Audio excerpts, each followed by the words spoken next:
खुशू मौर्य दीदी अपने चैनल पर बहुत ही सुंदर माता रानी का गीत लेकर आई हैं। आप लोग सुनिए और प्लीज सब्सक्राइब जरूर कीजिएगा। हेलो दोस्तों, हमारे यूट्यूब चैनल पे आप सभी का स्वागत है। मैं बहुत धमाकेदार माता रानी का गीत लेकर आए हैं। चलिए सुनाते हैं आप लोग को माता रानी का गीत। दर्शन करा के मैया, दर्शन करा के, दर्शन करा के मैया, दर्शन करा के मैया जात बड़ू हो, मैया जात बड़ू हो।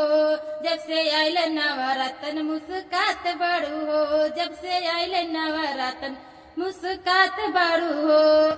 घंटा बजा के मैया, बीड़ा बजा के मैया, घंटा बजा के मैया, बीड़ा बजा के मैया जात बड़ू हो, मैया जात बड़ू हो। जब से आयल नवरतन मुस्कात बड़ू हो, जब से आयल नवरतन मुस्कात बड़ू हो। मंदिर सजा के मैया, चुनरी ओढ़ के मैया, मंदिर सजा के मैया, चुनरी ओढ़ के मैया जात बड़ू हो कि जात बड़ू हो। जब से आयल नवरतन मुस्कात बड़ू हो, जब से आयल नवरतन मुस्कात बड़ू हो।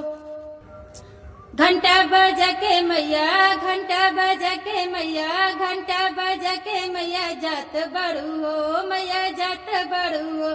जब से आयल नवरतन मुस्कात बड़ू हो, जब से आयल नवरतन मुस्कात बड़ू हो।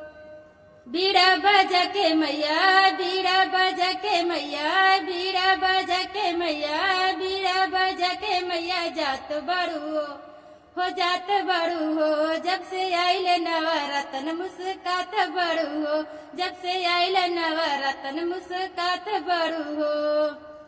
दर्शन करा के मैया, दर्शन करा के मैया जात बड़ू हो, मैया जात बड़ू हो। जब से आयल नवरतन मुस्कात बड़ू हो, जब से आयल नवरतन मुस्कात बड़ू हो।